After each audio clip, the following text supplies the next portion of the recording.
Ave Maria, cheia de graça, convosco, sois vós, as mulheres, frutuoso fruto de Jesus. Santa Maria, Mãe de Deus, rogai por nós, pecadores, agora e na hora de nossa morte. Amém. Auxílio dos cristãos, rogai por nós. Pai, Filho e Espírito Santo. Amém. É uma experiência nova dar uma aula assim, gravada para pôr no site. E depois de 50 anos de magistério, a gente recomeça como se fosse uma primeira aula na vida, né? É sempre interessante, né? Porque todos esses aparelhos inibem um pouco. Então, até que nós nos acostumemos, a aula não vai sair tão natural. Mas eu queria dar no site Monfort uma série de aulas para os nossos leitores sobre história.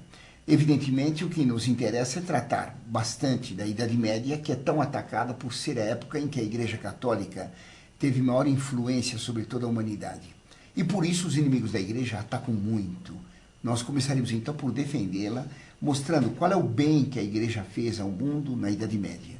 A Igreja é o corpo místico de Cristo e só podia ter feito um bem enorme à humanidade. Aqueles que chamam a Idade Média de Idade das Trevas são aqueles que detestam a luz. São as corujas da história que falam mal da Idade Média. Porque para as corujas o sol é treva, a noite é que é luz. Então são esses morcegos da história que detestam a Idade Média e chamam a Idade das Trevas.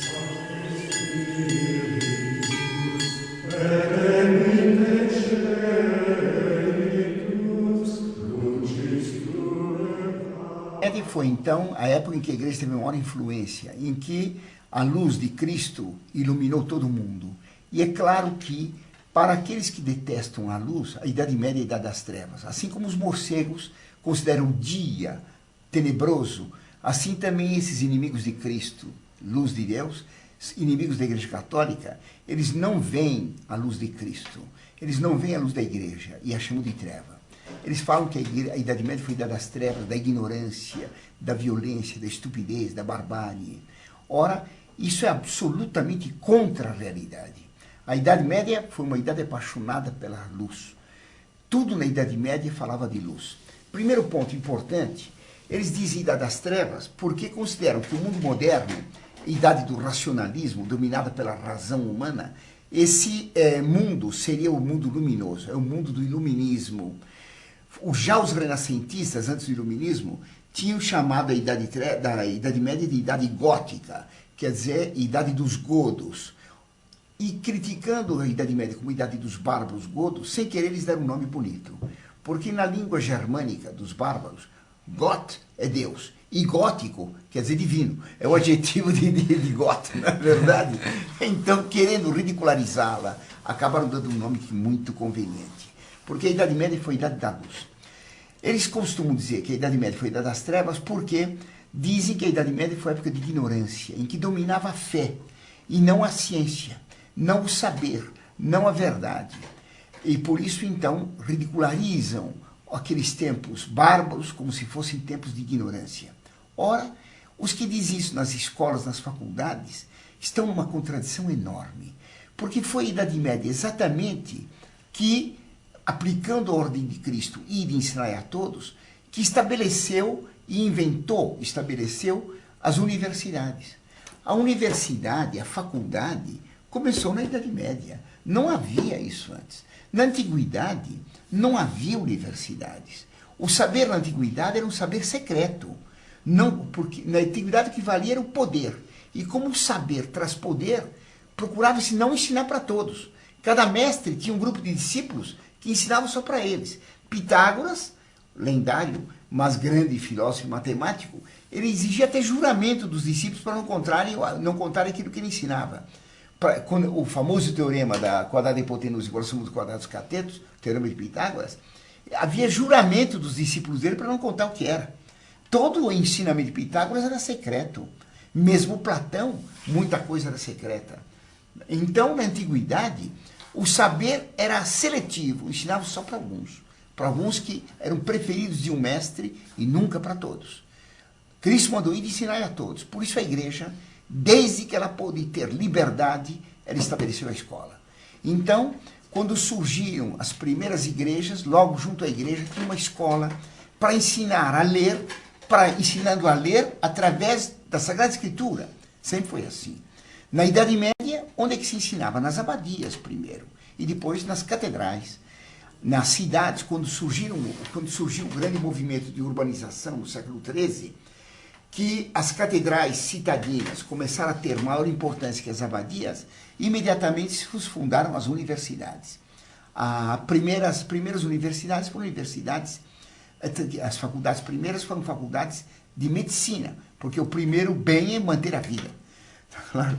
Depois se fundaram faculdades de direito, Bolonha, por exemplo.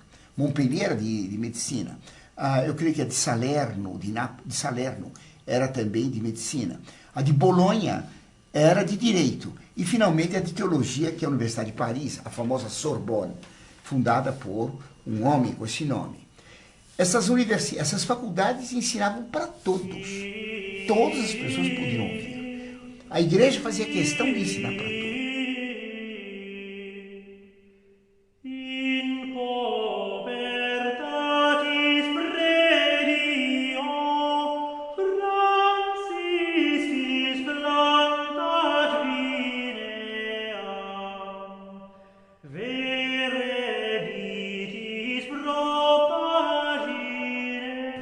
Então, esses coitadinhos que falam mal hoje da Idade Média, eles estão numa contradição imensa. Se há faculdades e se há escolas, é porque a igreja fundou a escola e a faculdade. Tá claro? Era para todos, e era um ensino de alto nível. Para se saber como era esse ensinamento, basta dizer que a Suma Teológica é o conjunto de perguntas que os alunos faziam a São Tomás, e que ele respondia sistematicamente, discutindo uma questão, dava primeiro os argumentos falsos a favor de uma tese, depois dava o argumento contrário, depois dava a solução, respondia a cada argumento falso e fazia triunfar finalmente a verdade. Além disso, então, uma aula na Idade Média era um verdadeiro debate. Na Idade Média se ensinava o professor chamado leitor, porque ele lia os livros antigos e os comentava. Então era o lente, como se diz hoje, aquele que lê. Então ele lia um livro da Antiguidade, ou a Sagrada Escritura, e comentava para os estudantes. Podia se interromper à vontade. Todo professor era obrigado a debater.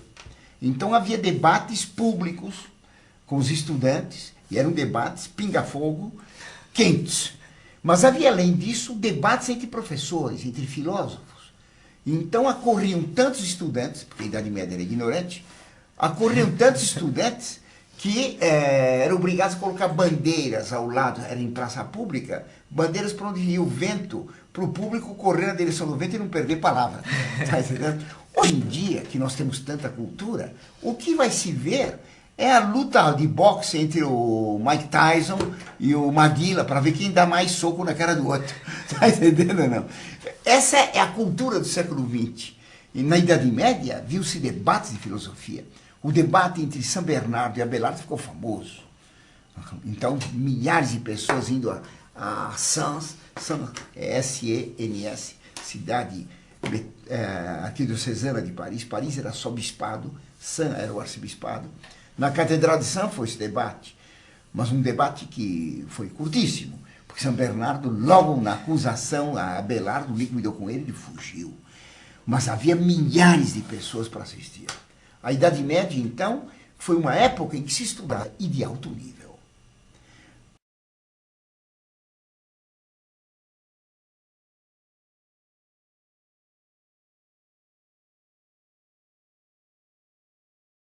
Então, foi a Idade Média que produziu filósofos como São Tomás, um teólogo como São Tomás, como São Boaventura, o Santo Alberto. Santo Alberto foi mestre de São Tomás, como Alexandre de Alès.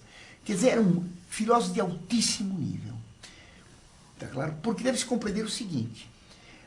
Muitas vezes o estudante pensa que na Idade Média grande filósofo foi São Tomás e não havia mais nenhum. Isso é um absurdo. Assim como numa planície não se levanta de repente uma montanha, na planície amazônica, não aparece de repente uma montanha sozinha, o Everest, sem nada ao lado, assim na história nunca aparece um grande homem sozinho. Aparece sempre um grande homem cercado de gênios um pouco menos que ele e assim por diante. Como numa montanha muito elevada, tem em volta montanhas menores, montanhas médias, montanhas pequenas, depois tem colinas, morros, não se passa do pico Everest de repente para a planície. Isso não existe. Toda montanha está numa cordilheira. E todo gênio tem em volta de si uma multidão de homens de grande valor que o cercam. Porque se houvesse um gênio sozinho, só São Tomás, quem que era aluno desse gênio? Ele sozinho, o resto, uma multidão de analfabetos, ele não podia ensinar ninguém. Se nós tivéssemos com São Tomás a multidão que nós temos hoje, eles não aprenderiam nada. São Tomás não teria alunos, porque é muito difícil. A Suma Teológica é difícil de estudar lá hoje. Imagine o povo que ouvia. Aliás, na própria antiguidade, é claro, aqueles filósofos antigos, eles ensinavam só para alguns, mas não eram tão poucos quanto pode parecer. Não era para todo o povo, mas era para um número razoável. Quer dizer, o nível intelectual era muito grande em Atenas, mas muito mais alto na Idade Média. Tá claro? Então, o ensino na faculdade era enorme. A Idade Média não produziu apenas na filosofia, sim. Ela produziu, por exemplo, um homem como Dante, que era um homem de más ideias, mas um poeta inigualável. Eu não conheço Homero e a Ilíada e a Odisseia em grego, porque eu não estudei grego. Dizem que a Ilíada e a Odisseia são superiores à Divina Comédia. Eu conheço bem a Divina Comédia. Conheço também os Lusíadas. Dante é um espetáculo. As ideias dele não são tão espetaculares, são bem más. Mas a maneira de expor, de escrever, a maneira de pensar é fantástica. Não se pode imaginar que Dante fosse o único poeta. É claro que para ter um gênio daquele, ele devia ter tido uma porção, uma multidão de poetas um pouco menores que ele, que o cercavam. Havia uma escola de poetas com eles. Era uma escola ruim, a do Dolce Estilo Nuovo, do Doce Estilo Novo. Mas eram poetas de altíssimo valor. Tá claro? Então a Idade Média não produziu apenas a Suma Teológica. Ela produziu a Divina Comédia, que é das obras de literatura mais espetaculares que houve. E assim, uma porção de outros terrenos. O direito na Idade Média alcançou um altíssimo valor em Bolonha. É de uma profundidade enorme, discutindo as questões jurídicas com profundidade, com agudeza, com finura de intelecto. Poucas vezes houve tanto valor jurídico quanto naquele tempo. E assim nas outras coisas. Claro que em outras ciências podia argumentar que havia menos saber. Sim, claro. Porque não se tinha os meios técnicos que possuímos hoje. Mas foram eles que estabeleceram as bases. Tá claro? Se é possível construir um grande edifício, é porque alguém construiu os fundamentos. Se os fundamentos não foram bem postos, não dá para construir um grande edifício. Se depois foi possível construir uma grande ciência, foi porque a Idade Média estabeleceu os fundamentos disso. Tá claro? Na física, por exemplo, quem estudava a Idade Média? Essa idade das trevas, eu disse, era apaixonado pela luz. Sim. O que eles estudavam mais em física? A ótica. Claro. A ótica. Estudavam todo os problemas de ótica, de transmissão da luz, de refração da luz, do prisma. Conheciam profundamente isto.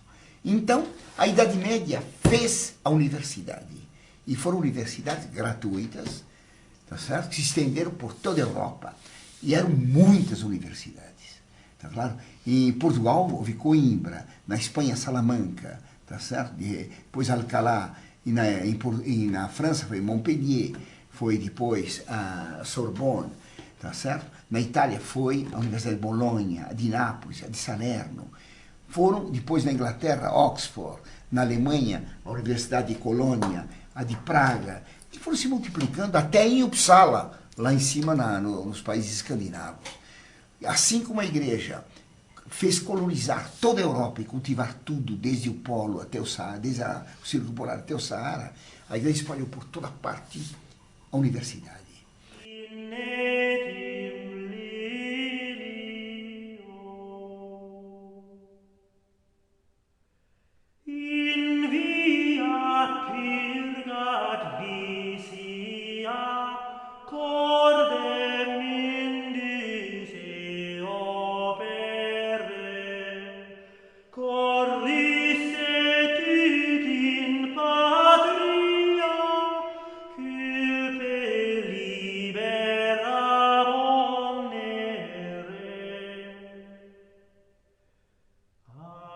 E era um saber bem elevado. Se depois se pôde continuar, é porque havia mestres. Os renascentistas, que desprezavam a Idade Média até, alguns deles reconheciam que eram pigmeus, que só viam mais longe porque estavam apoiados nos gigantes da Idade Média, que tinham estabelecido os fundamentos de toda a cultura ocidental. Está claro? Então a igreja fez isso. Ela fez a escola também. Eu disse que fez a escola nas abadias, nas igrejas, ensinava-se o catecismo, ensinava-se a ler através da Sagrada Escritura e dos Salmos. Está claro? E os alunos eram de todas as classes. Assim, por exemplo, o abade Suger, que era filho de servos da gleba, foi colega na escola do rei Luís VII. Ficaram amigos. Um era camponês, o outro era rei. Tá claro? O abade Suger era um homem de extrema capacidade. O rei acabou nomeando ele abade da abadia de Saint-Denis, que era a necrópole dos reis da França, e ele acabou se tornando regente da França. Então, todo mundo podia aprender. Ao lado da universidade, da faculdade, gratuita, como eu disse, o estudante podia passar por qualquer faculdade. Entrando em Paris, ele estudava em Paris, mas ele podia passar a estudar em Praga, em Cracóvia, ou em Nápoles. Ele podia variar de local à vontade. Estudava sempre latim, que era a língua culta, como hoje é o inglês, tá certo? Mas naquele tempo todo mundo entendia o latim e a aula era dada em latim, tá certo? Além disso, havia da Faculdade de Medicina, havia sempre, no conjunto da catedral, havia sempre o hospital.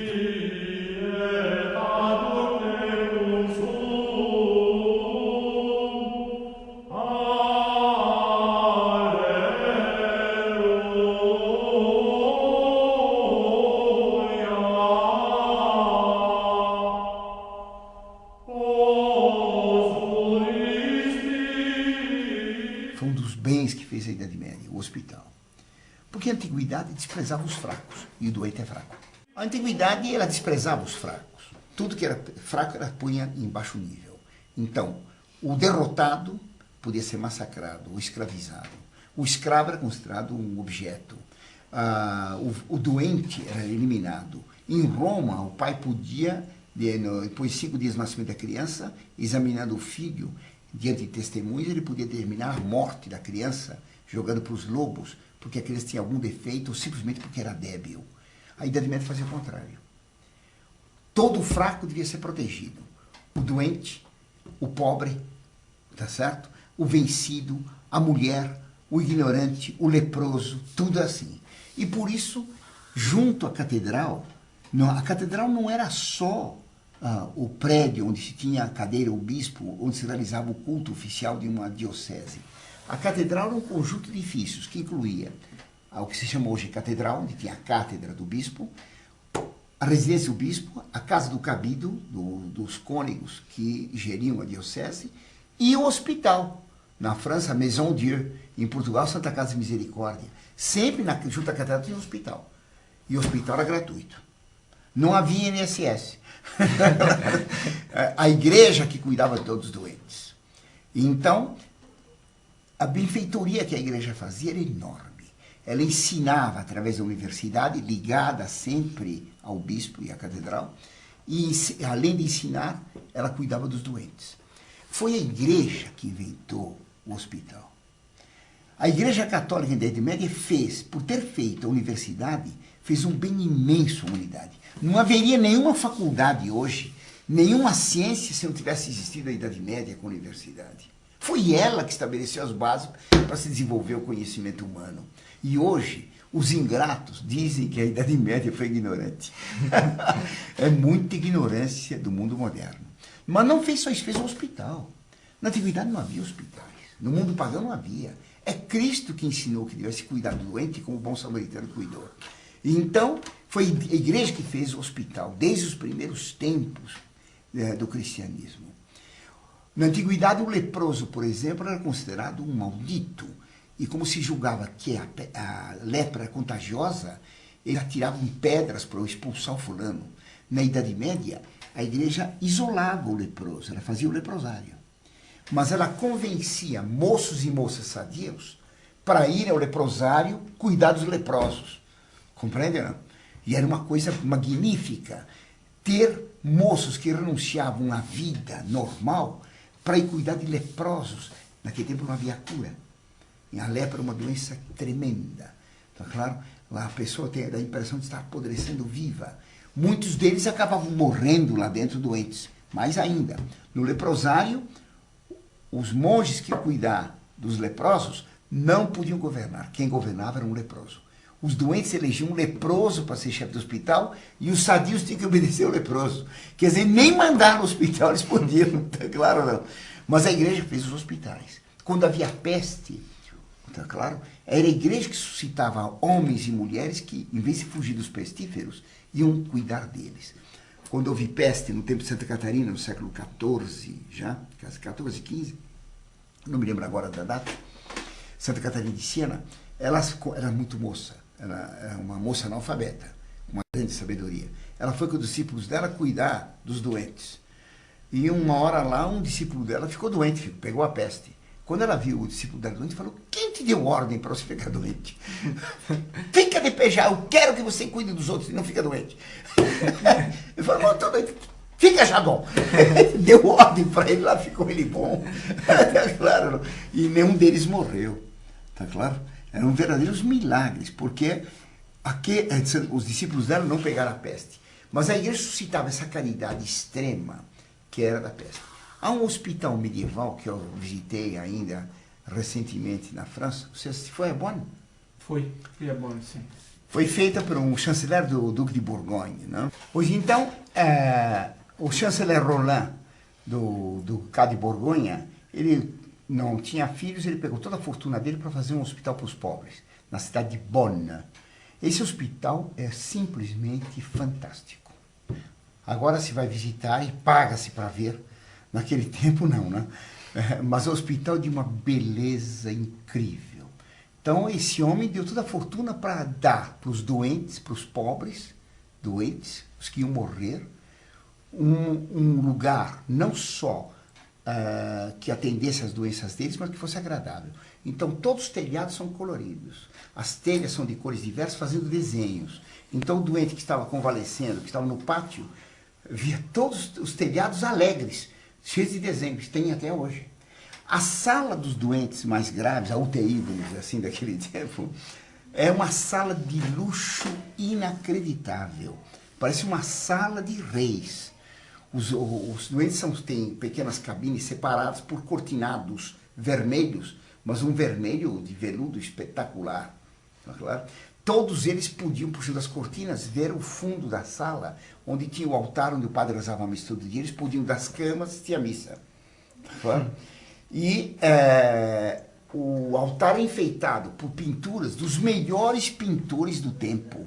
Então tem uma pintura no fundo, é um quadro famoso de Rogério van der Weyden, que é uma das obras-primas da pintura flamenga, mas uma maravilha. Todo hospital é simplesmente fantástico. E aquilo era feito para os pobres. Tá claro? A Idade Média, ela tinha o cuidado com o pequeno. Ela nunca abusava do pequeno. Por isso que até hoje sobraram pequenos paizinhos minúsculos. San Marino, por exemplo. A República de San Marino existe até hoje na Itália. Lá tem um autódromo, né? A República de San Marino é uma montanha embaixo do autódromo. Mas a República era uma montanha, em cima tem um castelo e uma aldeiazinha. Só isso aí. Ninguém pegava. Por quê? Porque era pequeno, podia todo mundo pegar dos reinos poderosos. Mas não, o pequeno tem direitos. Andorra é uma coisa minúscula. Mônaco é uma coisinha de nada. O Luxemburgo é um paizinho de nada entre a Alemanha e a França. Não é porque era pequeno e fraco que se desrespeitava, pelo contrário. Então a Idade Média fez a universidade e fez o hospital. Ela fez mais. Ela dignificou a mulher. Tá claro? Por quê? Foi a igreja que dignificou a mulher.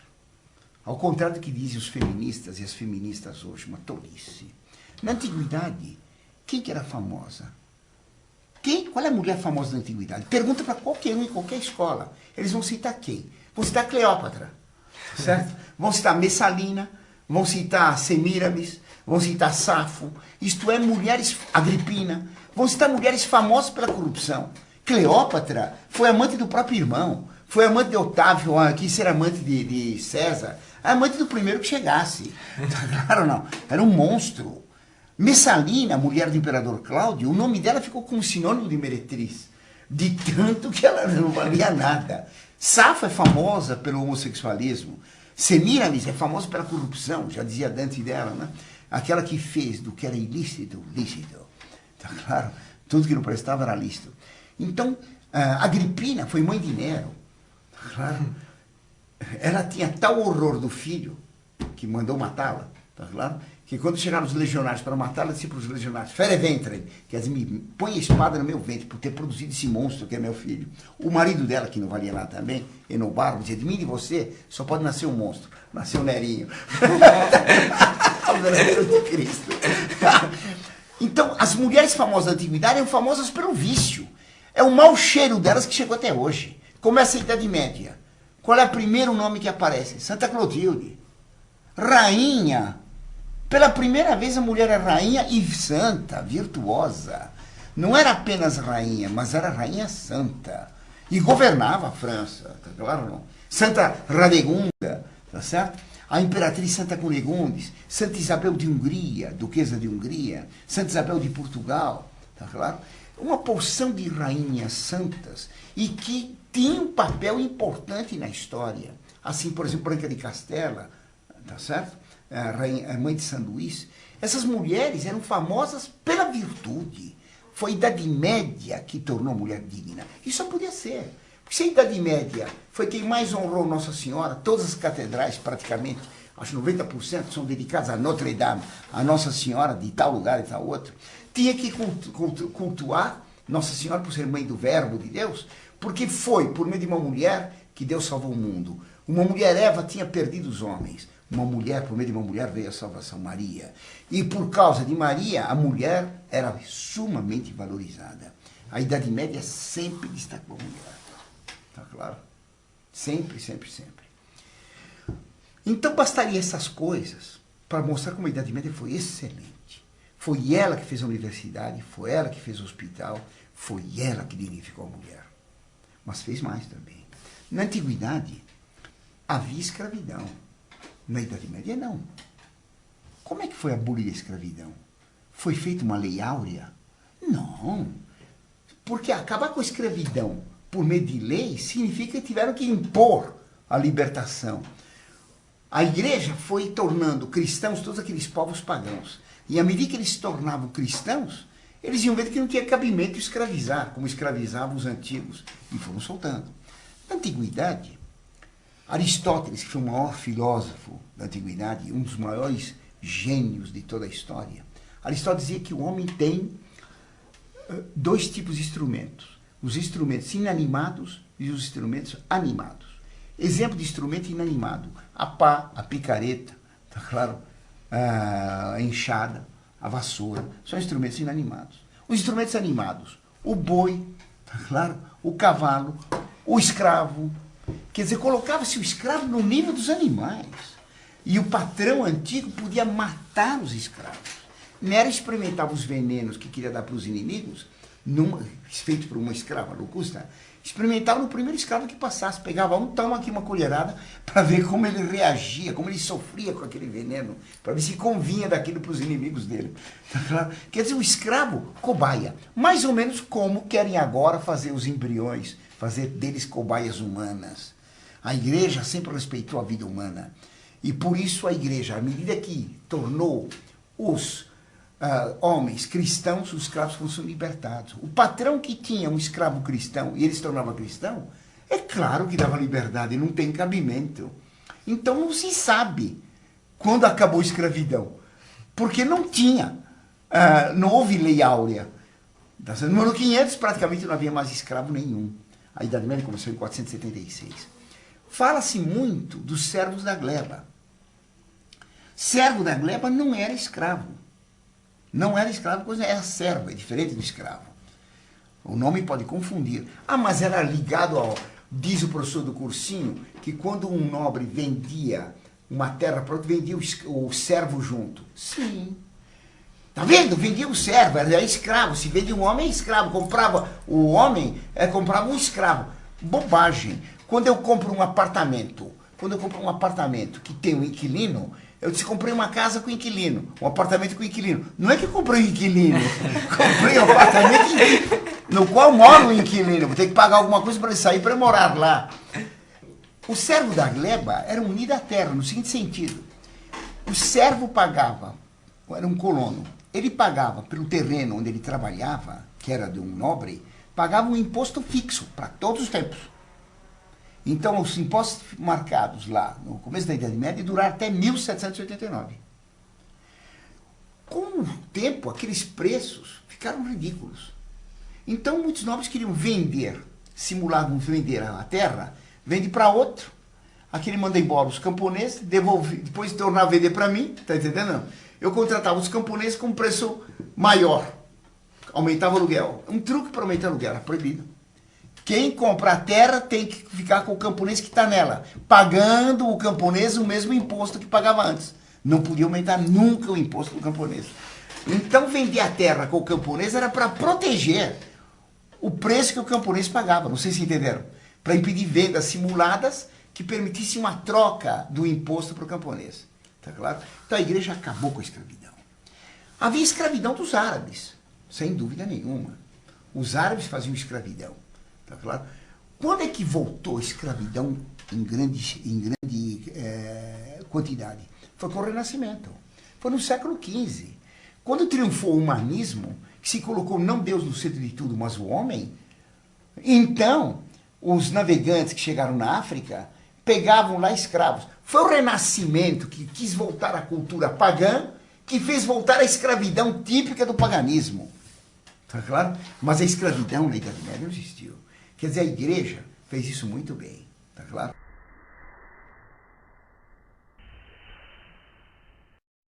Professor, um argumento que usa muito quando se fala aí das construções das catedrais, que são cheias de ouro, por que a igreja não vendia tudo e dava para os pobres? Porque a igreja tem que cuidar dos pobres, por isso não podia dar... A catedral era construída por todo o povo. As catedrais eram de pedra. Elas tinham riqueza, a riqueza de pedra, a riqueza da habilidade da construção, porque são obras geniais. Recentemente vi um texto de um homem que se apresenta como defensor da Idade Média, como medievalista, e que escreveu o seguinte: os medievais não sabiam fazer cálculos. É o Dr. Plínio Corrêa de Oliveira, da TFP. Os medievais não sabiam fazer cálculos, por isso põem nas catedrais um monte de amparos para a catedral não cair, os arcos botantes, porque não sabiam fazer cálculos. Um absurdo. A catedral é extremamente calculada. Posso dar uma aula depois sobre a fachada de Notre Dame, para ver como tudo aquilo é geométrico. A grande riqueza da catedral era a construção em pedra pela arte que tinha. Quem construía? Todo o povo, todo mundo. O rei São Luís obrigava os irmãos dele, príncipes, tá certo? Mesmo de 10 anos, a ajudarem a carregar pedras em cariolas para levar para as construções de abadias ou de catedrais. Tá claro ou não? Todo mundo trabalhava. O povo todo, terminando o serviço, ia espontaneamente fazer a nossa catedral. Tá claro? Aceitava-se esmola de todo mundo, inclusive das mulheres de má vida, porque elas também podiam dar algo para a glória de Deus. Tá claro? Havia nas catedrais objetos de ouro para Deus. Tá certo? Houve uma discussão famosa entre São Bernardo e o abade Suger a respeito das riquezas das igrejas. São Bernardo, que era monge, era contra muita riqueza nas catedrais ou nas abadias. Queria que fosse tudo desnudo. E o abade Suger acabou convencendo ele que não devia ser assim nas catedrais para o povo. Por quê? O povo vai na catedral e lá que ele aprende muita coisa. A catedral tinha, às vezes, 10.000 estátuas, com toda a história da Sagrada Escritura. Podia-se conhecer toda a Sagrada Escritura pelas estátuas, toda a vida de Cristo. Está claro? Aprendia-se toda a história na catedral. Havia também objetos de muito valor. São Bernardo dizia que não era conveniente. O abade Suger deu um argumento fantástico, que era o seguinte: na Antiguidade, no Antigo Testamento, Deus mandou que Moisés fizesse objetos de ouro, cálices de ouro, para receber o sangue dos bodes que era oferecido a Deus. Se o sangue dos bodes oferecido a Deus merecia ter cálice de ouro, com que material devia se fazer o cálice que recebia o sangue de Cristo? São Bernardo reconheceu, está muito bem. Então havia objetos de grande valor, de ourivesaria, ostensórios de ouro e prata, fantásticos. Quando havia um desastre qualquer, por exemplo, uma geada que destruía as plantações e havia fome, porque quando havia uma carestia qualquer, uma geada, um terremoto, uma peste, como não havia comunicações fáceis, aquela região passava fome. Porque daqui que dava, não tinha telefone para avisar, olha, aqui não tem pão, mande um pouco para cá. Não havia estradas assim. Então aquele local passava dificuldades mesmo. A igreja então pegava toda a riqueza que tinha, dava tudo para os pobres. Tá claro ou não? Aquilo era tudo vendido e com o dinheiro mandava-se vir comida e tudo que era necessário para os pobres serem sustentados. Por que a igreja fazia isso? Porque era fácil daquilo tudo. Porque depois que tinha dado, quando o povo recuperava, voltava tudo. O povo mesmo voltava a dar tudo. Porque tinha-se honra na riqueza que tinha na igreja. Porque a riqueza da igreja é a riqueza do pobre. Os reis têm palácios ricos. O palácio do pobre era a igreja. Não sei se entenderam. É o único lugar que o pobre vê ouro. O ouro é para Deus. Hoje em dia, se tirassem a riqueza das igrejas, vai dar para quem? Quem vai comprar são milionários que vão fazer colares de pedras preciosas, de ouro, né? Para mulheres de má vida, com que eles se amaziam. Não vai ser dado para os pobres aquele ouro. Esse ouro vai exatamente para a corrupção, para o vício, para a gozação de vida. Na Idade Média, não. O ouro era para Deus. E quando o pobre necessitava, dava-se para o pobre. Tá claro? Tudo bem, então? Então, a igreja acabou com a escravidão. A igreja dava assistência ao pobre. Não havia asilos, hein? Os asilos são modernos. O velho atrapalha as férias. Põe o velho no asilo. Na Idade Média, não. Claro. Tinha-se o velho, porque o velho significava sabedoria. E ele tem, sempre na casa. Os árabes tinham um ditado, os libaneses, né? O velho é uma coisa tão interessante que quem não tem um em casa devia comprar um. Ou então o ditado italiano que minha avó contava: vale più um vecchio num canto que um giovane num campo. Vale mais um velho num canto do que um jovem no campo. Porque o jovem produz, mas o velho com a sabedoria sabe controlar a produção e sabe orientar a família para que ela não perca a riqueza. Tá claro? Então a Idade Média fez essa maravilha que foi o fim de toda essa escravidão. Ela fez mais. Ela acabou com as castas. Na antiguidade havia castas. Quem nascia num grupo social nunca podia subir. Então no Egito, nasceu camponês, vai ficar sempre camponês. Nasceu filho de guerreiro, vai ser guerreiro. Nasceu filho de sacerdote, vai ser sacerdote. Na Índia era assim. Em Roma era assim. Quem nasceu de família patrícia tinha todos os direitos. Quem nasceu de família plebeia não tinha direito nenhum. Quem nasceu de escravo era escravo. Não podia subir nem descer. Onde nasceu tinha que ficar. E era obrigado a casar com pessoas da mesma casta. A igreja foi contra isso. Por quê? Não tem cabimento. Porque se fazemos um regime de casta, vira tudo a Índia, né? Você veja bem, se ninguém pode subir nem descer, quem está embaixo vai se esforçar? Não adianta. Para que esforçar-se? Ele vai estar sempre naquele nível baixo, vai ser sempre pária, tá certo? Sempre plebeu, sempre escravo. Ele não se esforça. Quem está no alto, mesmo que ele seja o pior indivíduo, ele nunca pode ser rebaixado. Então, para que esforçar-se? Daí, a sociedade de casta ser parada, cristalizada. A igreja não. A igreja permitiu que houvesse movimentação na sociedade. Assim, qualquer camponês podia se tornar padre. Pode ou não pode? Mas tornando-se padre, podia se tornar bispo, não podia? Podia virar cardeal. E podia ser eleito. Não é? Que nem o Ratzinger. Claro, não. A família do Ratzinger é uma família de pessoas do povinho. Mas na Idade Média é assim. São Gregório VII, se não me engano, os pais dele eram criadores de porcos. Grandes papas foram filhos de servos da gleba. Tá claro, não? Ficaram monges, ficaram padres, ficaram bispos cardeais pelo saber e pronto, ficaram papas. Então era fácil passar da classe mais baixa, que era dos camponeses, para a mais elevada, que era o clero. Tudo bem? Mas ninguém podia se ficar nobre. Como não? Qualquer um podia ficar nobre. O nobre era um antigo camponês. Era o chefe de uma casa de camponeses, era o pai da família, era o varão da casa. A palavra varão quer dizer homem. Varonil vem de varão. Era o varão da casa que depois tornou, a palavra varão, deu origem à palavra barão. Quando Camões diz, eu canto as armas e os barões assinalados, quer dizer, as armas e os varões, os homens assinalados, notáveis. Quer dizer, barão não era título, não. Era um homem da casa que cavalcava a terra com linchada. Depois que se tornou título nobiliárquico. Tá claro? Qualquer um podia se tornar nobre, sim. Prova. Santa Joana d'Arc, analfabeta e camponesa, de pé no chão. Fez um grande heroísmo, se tornou nobre. Não só ela, mas por causa dela, a cidadezinha dela, a aldeia dela, Dom Remy, foi enobrecida. E não pagou mais impostos até a Revolução Francesa. Aí na Revolução Francesa, todas as cidades são iguais. Acaba com o valor de Dom Remy em homenagem a Joana d'Arc. Tá claro? Então ela se tornou nobre. Qualquer pessoa fazendo um ato de heroísmo era enobrecida. Tá claro? Se uma família, durante 3 gerações, usasse tudo que tinha, riquezas, talento, trabalho, em proveito do povo, era enobrecida. Tá claro? Toda pessoa podia ser enobrecida. Era difícil se tornar nobre? Sim. Precisa fazer um heroísmo. Não é pouca coisa. Não, hoje em dia nós pagamos milhões de dólares para um lutador de boxe ou para um jogador enfiar a bola entre 3 paus. Não é verdade, Ana? Na Idade Média se dava valor para quem fazia o heroísmo, que era um pouco mais do que marcar um gol. Tá claro? Ou para um cantor que sabe cantar desafinado um rock horroroso, que são guinchos sonoros e não música. Tá claro? Então, qualquer um podia subir. Era mais fácil descer? Claro. Claro. Para baixo é sempre mais fácil.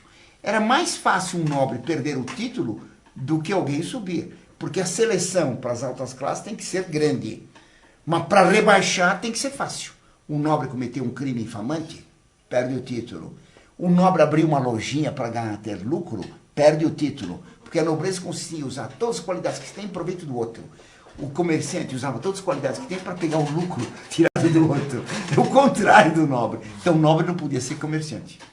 A menos que a cidade fosse comercial. Por exemplo, Veneza ou então Gênova. Aí ele é obrigado a ser comerciante. Correndo todos os riscos do comércio marítimo, naquelas nauzinhas e galeras que facilmente iam para o fundo, com toda a fortuna do nobre. Né? E com o nobre junto. Até de soltar o último glu-glu-glu e a última bolha. Ele não morria de último suspiro, morria de última bolha. Então era fácil ser rebaixado. A degradação de um nobre era uma cerimônia tremenda. A degradação do cavaleiro. Por um crime infamante ele é degradado. Então havia muita mobilidade social. Qualquer um do camponês podia ser nobre. Então a Idade Média acabou com as castas. Ela inventou o que se chamou hoje classes. Não eram bem classes, mas eram estados. O indivíduo pertencia a um estado social. Tá claro? A igreja fazia questão de que, embora houvesse desigualdade de direitos, todos tinham direito à honra. Todos tinham direito à honra. A honra de cada um era extremamente valorizada. Pensa que só se valorizava o clero, por causa dos títulos do clero, cardeal, arcebispo, bispo, ou então os nobres, conde, visconde, barão, na verdade, duque, príncipe. Não. Havia também honra para o povo. Assim, um homem que era um artesão, que começava como aprendiz, depois ficava companheiro, que nós chamamos agora oficial, e depois se tornava mestre. Para ser mestre, ele tinha que fazer obra-prima. O que é obra-prima? Era a primeira obra. Então, fulano aprendeu a ser marceneiro. Ele ia fazer, para ser mestre marceneiro, tinha que fazer um exame dentre os mestres marceneiros da cidade. Então, em público, dava-se para ele um trabalho a fazer complicado. E ele tinha que executar aquela peça, tá certo?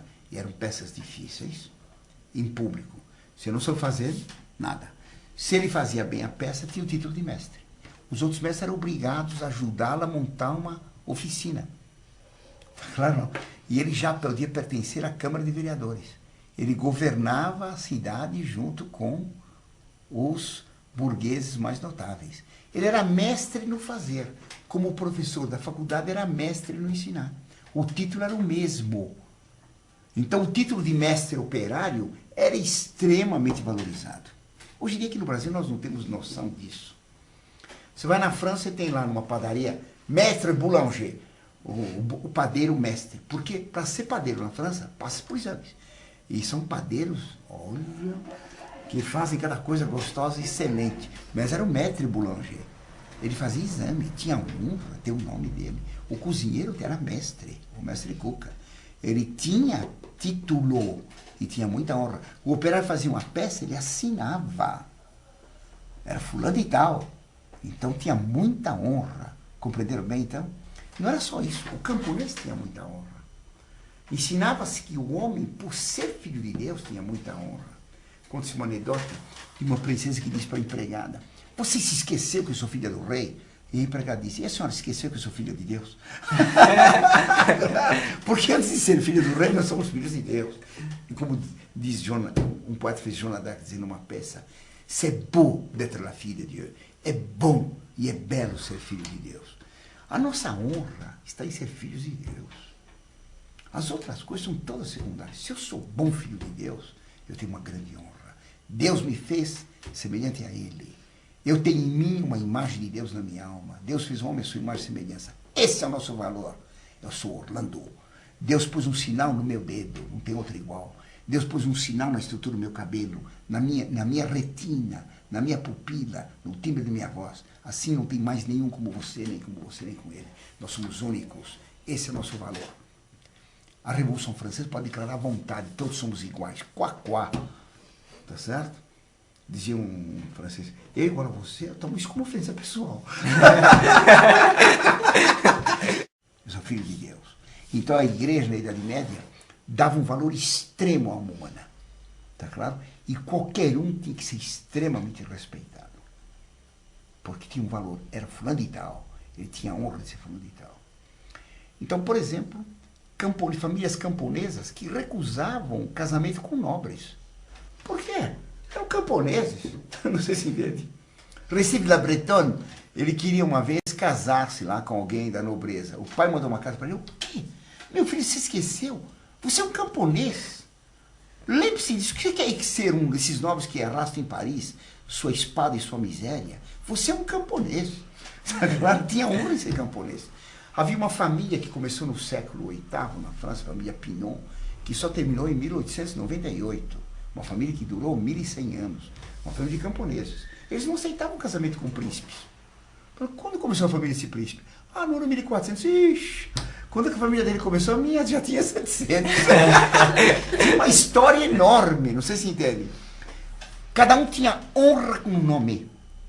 Honra no que era. Me entenderam ou não? E isso é um grande valor. Hoje em dia se desvaloriza. Você numa classe é o 15, ele é o 37, no RG você é o número tal, no título de eleitor foi de tal, número tal. Não tem valor nenhum. Você é Hamilton e não tem outro igual no mundo. Nunca mais vai ter, desde Adão e Eva até o fim do mundo. Essa é a tua honra. Não sei se entende. Deus nos fez únicos. Nós somos filhos de Deus e únicos. Ele tem por amor por cada um de nós um amor único. Por isso, um respeito enorme um pelo outro na Idade Média. Para qualquer um. E esse respeito e essa honra era tamanha que o camponês não tinha medo de falar verdades, nem para o Papa, nem para o rei. Vou contar uma historinha para vocês verem. Uma vez Carlos V, imperador da Alemanha e rei da Espanha, ele veio tomar posse do rei da Espanha, tomou posse lá e depois foi numa caçada lá. Então, depois de um certo tempo, que eles estavam lá no reino já, numa caçada ele se perdeu. Estavam caçando veados lá numa floresta, se perdeu. Então ele acabou matando um animal enorme, tá certo? E ficou sentado à beira do caminho lá para ver se chegavam os nobres que estavam caçando com ele. Não chegava ninguém. Aí passou uma carroça com um burrico na frente, um intelectual lá na frente, né? Outro dia me dizia um repórter: nós somos a vanguarda. Eu falei: pera lá, vanguarda. Vanguarda, precisa tomar cuidado, né? Porque na carroça a vanguarda nem sempre a vanguarda é muito honrosa. Bem, tá certo? Bem, então tinha um burrico miserável lá na vanguarda e o camponês dirigindo atrás, na retaguarda. E o rei estava vestido normalmente, não estava com vestido de nobreza nem de corte, estava com vestido de caça. Então ele falou para o camponês se podia carregar aquele animal que ele tinha caçado. Ele falou: você está ficando louco? Esse bicho é muito grande, meu burrinho não aguenta. Então, recusou. Começaram a conversar, o rei perguntou: escuta uma coisa, o senhor é velho, etc. O senhor deve ter assistido aqui, visto já vários reis, né? Qual foi o melhor rei? Olha, é difícil escolher o melhor rei, viu? Em geral foram muito ruins. Falou, mas qual foi o pior? Olha, o pior acho que esse aqui que tem agora. Porque nem chegou muito tempo, já está pondo impostos, etc, entendeu? Não? É muito ruim, começou a descer a ripa, né? Mas enquanto descia a ripa, chegaram os nobres. E todo mundo cumprimentando o rei, né? Falou, o senhor é o rei. Que pena que eu não sabia antes, te falava muito mais verdade. Tá entendendo, né? Claro. Quer dizer, honra, grandeza e valor próprio. Tá entendendo? Sabia-se que valia. Toda a classe tinha honra em ser o que era. E por isso se aspirava a ser outro. A Idade Média fez tudo isso, né? Mas ela fez também, na arte, fez coisas estupendas. Ela fez o gótico, fez o românico e o gótico, que são os estilos mais espetaculares que existem. Quando esses professorzinhos de história de cursinho, que falam mal da Idade Média, esses professorzinhos de história, coitadinhos, que repetem que tem nesses manuais de história que tem aqui no Brasil, gibizinhos escolares, quando falam mal da Idade Média, eles ficam todos pavoneando, porque eles são do mundo moderno, que inventou o chiclete, a Coca-Cola, o rock, né? Então, um grande progresso. o Big Mac. Está claro, feito de minhocuçu. Na verdade, a arte de valor, esses professores que criticam a Idade Média, quando vão à Europa, o que eles vão ver? Vão ver a Idade Média. Eles vão ver as catedrais, vão ver as abadias românicas, as catedrais góticas e as abadias românicas, vão ver os castelos góticos. Eles vão ver as aldeias dos camponeses, que são uma maravilha. Ainda estive agora na Europa, estive numa aldeiazinha, Egisheim, tá certo? Que é uma coisa fabulosa. Um dos lugares mais lindos do mundo, com casas camponesas, mas de uma beleza, que vale mais que todos os prédios modernos e todos os apartamentos de luxo do mundo. Todo mundo vai lá para ver Egisheim, que é lindíssima. Ninguém vai ver da Europa para ver o Ibirapuera feito pelo Niemeyer, esse horror que tem aí. Então o Anhembi, aquele forno, em vez de ser para pão, forno para formando, né? Um calor brutal lá dentro, aquela feiura, ou então aquela feiura de Brasília, que nem os deputados conseguem aguentar. Bem, eu estava dizendo, então, vai se ver o gótico. O gótico é uma maravilha. Os especialistas em escultura dizem que não existe escultura mais bela do que a gótica. Tá claro? Pegue-se com a escultura grega, que é de uma perfeição técnica fabulosa. Tá certo? São estátuas perfeitíssimas. Veja as caras daquelas estátuas. Tudo cara despersonalizada. A tal Vênus de Milo, né? Que está caindo todas as toalhas dela. Olha a cara dela, é uma cara de tonta completa. Tá entendendo? Não tem alma aquilo. Pega, por exemplo, uma virgem medieval. Por exemplo, aquela que eu tenho lá. Ou então os Anjos do Sorriso de Reims. Pela primeira vez se fez um rosto humano refletindo uma satisfação de alma, um sorriso. Na antiguidade, as caras eram sempre paradas, né? A boca fechada, os olhos parados, não tinha nenhuma expressão. A Idade Média fez o anjo sorrindo. Não gargalhando, não chorando, mas sorrindo. A Grécia fez uma escultura famosa, mostrando emoção, né? O Laocoonte. Mas é a dor, é o desespero. A Idade Média fez o anjo sorrindo. Tá claro? A beleza das figuras medievais são inacreditáveis. Eu falei do valor dos camponeses. Há uma cena em Reims da apresentação de Jesus Cristo no templo, tem São José, Nossa Senhora, São José com os pombos na mão que vai oferecer para o templo, e tem uma empregada lá de Nossa Senhora. A figura da empregada é das figuras mais belas jamais feitas na história do mundo, como escultura. A catedral gótica é inigualável. A Idade Média fez o vitral. O vitral é das coisas mais magníficas que já houve no mundo. O homem foi feito, o olho humano foi feito para a luz, mas não consegue olhar o sol, fonte da luz. A inteligência humana é feita para compreender a verdade, mas não pode compreender a verdade divina que ofusca a inteligência como a luz do sol segue e ofusca os nossos olhos. O olho é feito para a luz e não pode ver o sol. Por isso ele inventa o vitral, que coa a luz do sol e nós podemos olhar para ele sem que ofenda os nossos olhos. Então o sol passa pelo vitral e fica tudo colorido, a gente entra no arco-íris. A Sainte-Chapelle é uma capela feita por São Luís para receber 12 espinhos da coroa de espinhos de Cristo. Não tem paredes, as paredes são todas de vitral, com coloridos lindíssimos, vermelhos e azuis inigualáveis. Vão milhões de pessoas vão ver aquilo por ano, porque é a maravilha da Idade Média. Ninguém vai ver os horrores, por exemplo, dos vitrais feitos hoje pela arte moderna, que são ridículos. O vitral, não só ele permitia passar o sol e o homem podia fixar a luz, mas o vitral, ele representa uma coisa muito bonita. A luz de Deus é Cristo, e veio até nós passando pela Virgem Maria e não rompeu a virgindade dela, ela continua virgem. Era virgem antes do parto, no parto e depois do parto.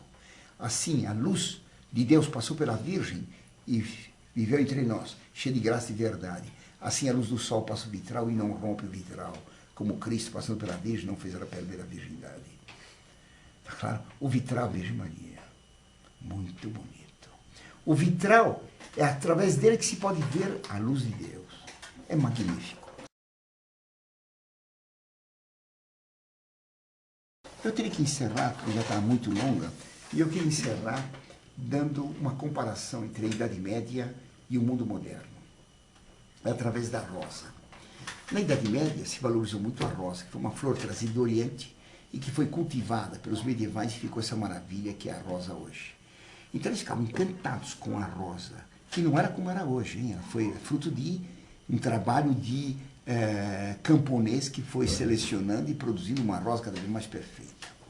O Dante Alighieri, ele fala de uma rosa que é encontrada no campo. E eu li um comentário sobre a rosa de Dante. Então, eu li isso aqui em 1950 e pouco. Era um livro chamado Riserve sull'Umanesimo, de Fausto Montanari. Então ele diz em italiano uma frase que eu não esqueço, que é muito bonita. Nel paradiso di Dante io trovai una rosa. No paraíso de Dante encontrei uma rosa. Não a rosa magnífica, Dante diz. O Fausto Montanari diz sobre Dante. Não a rosa magnífica dos santos e anjos em torno de Deus no céu, que Dante descreve como uma grande rosa. Mas uma pobre rosa do campo, que hoje existe e amanhã não existe mais. Pobre rosa, que tem um perfume e se abrindo ao sol, ela exala o perfume e nós morre. A rosa, ela não retém o perfume para ela, mas ela se abre ao sol, mesmo que vá morrer, para dar o seu perfume para os demais. Assim diz o Dante, é o homem. Deus deu para cada homem um valor. Ele tem que se abrir ao sol da justiça, que é Deus, para dar o bem que Deus deu para ele e para toda a humanidade, ainda que ele morra e feneça. Então a rosa para o medieval era símbolo da doação, do sacrifício, da entrega do valor próprio para outros. Está claro? O que é a rosa no Renascimento, quando surgiu o mundo moderno, que tirou Deus do centro e pôs o homem? Que homem? O rei, o gênio. Não, tem que ser o cidadão. Agora vem o PT, o PC, e diz que tem que ser o proletário. Está claro? Quem é o homem? Eu ou você? Então, desde que o Renascimento colocou o homem no centro de tudo, começou a luta para ficar no centro. Daí as guerras mundiais, daí a violência. Eu sou o homem. Direito do homem sou eu. Você que se estrepe. Como diz uma canção miserável aí, eu quero que você me aqueça nesse inverno, que tudo mais vai para o inferno. Desde que eu tenha vantagem, tudo mais se estrepe. Vai tudo para o inferno. O cardeal antigo de São Paulo, Dom Arnes, tomou isso aqui como símbolo da campanha da fraternidade. Imagine, quero que tudo vá para o inferno. Se eu me aqueço, que tudo mais se estrepe. Imagine que fraternidade. O século XV, não é certo? Que fez a modernidade, colocando o homem no centro de tudo, como que viu a rosa? Um grande líder do Renascimento, Lourenço il Magnifico, que não tinha nada de magnífico, era um banqueiro, Lourenço de Médicis, fez uma poesia para a rosa. Ele tinha um poeta a serviço dele, Poliziano, que era um rapaz muito talentoso e que ele pagava para fazer poesias. Os dois fizeram poesia sobre a rosa. Então eles contam que saíram de manhã e viram rosas assim numa console, rosas frescas colhidas no campo. E eram rosas ainda muito louçãs, perfumadas com orvalho nas pétalas, muito bonitas. Foram embora e quando voltaram, as rosas não estavam mais frescas, nem louçãs, e tinham perdido o perfume. O calor, era verão, tinha feito murchar a rosa rapidamente, tinham caído as pétalas, ela estava morrendo. Conclui os dois, Poliziano e o Lourenço Magnífico. Aproveita o jovem, a rosa, antes que ela pereça. Quer dizer, aproveita a juventude, goza a vida antes que ela passe. Exatamente o contrário da Idade Média. A rosa, tendo um perfume, tem que morrer para dar para os outros, para perfumar o ambiente. O mundo moderno quer aproveitar o perfume do outro para egoisticamente ter prazer e ter vantagem. Eu quero que você me aqueça nesse inverno, que você me perfume nesse inverno e que tudo mais vá para o inferno. A Idade Média ensinava o amor ao outro e o amor a Deus. O amor a Deus, por isso amor ao outro. Tá certo? Filho de Deus. O mundo moderno, que colocou o homem no centro de tudo, pretende que o homem ame o homem. Mas eu sou o homem. Todos têm que amar a mim e não eu o outro. E se luta para ter vantagem, custe o que custar. É a época da disputa, da concorrência, da vantagem, do consumismo. Eu tenho que consumir mais que você, mais que ele, quero toda a vantagem. E que tudo mais vai para o inferno. Na Idade Média, não. Eu quero perder tudo que eu tenho, contanto que você, meu irmão, você vá para o céu. Professor, não haveria ainda outras comparações que poderia se fazer entre a Idade Média, a Idade Antiga e mesmo a Idade Moderna? É claro que haveria muitas outras coisas a dizer, mas como o tempo de uma aula desse tipo na internet tem que ser relativamente curto para não cansar as pessoas, eu deixo outros valores da Idade Média para serem comentados outra vez. Por exemplo, o feudalismo, a cavalaria, tá claro? São coisas simplesmente maravilhosas. O valor de um castelo, o valor da aldeia, tá claro? E uma porção de outros elementos medievais que fizeram da Idade Média uma coisa inigualável. A iluminura, tá claro? A vida camponesa, as canções medievais, que são magníficas, tá claro? O gregoriano. Tá? Mas isso fica para uma próxima aula, mais musical. Continuaremos essa aula numa próxima ocasião. Agora vamos encerrar, vamos rezar então, para completar. Em nome do Pai, Filho e Espírito Santo. Amém. Ave Maria, cheia de graça, o Senhor é convosco, bendita sois vós entre as mulheres, bendito é o fruto do vosso ventre, Jesus. Santa Maria, Mãe de Deus, rogai por nós, pecadores, agora e na hora de nossa morte. Amém. Auxílio dos cristãos. Rogai por nós. Em nome do Pai, do Filho e do Espírito Santo. Amém.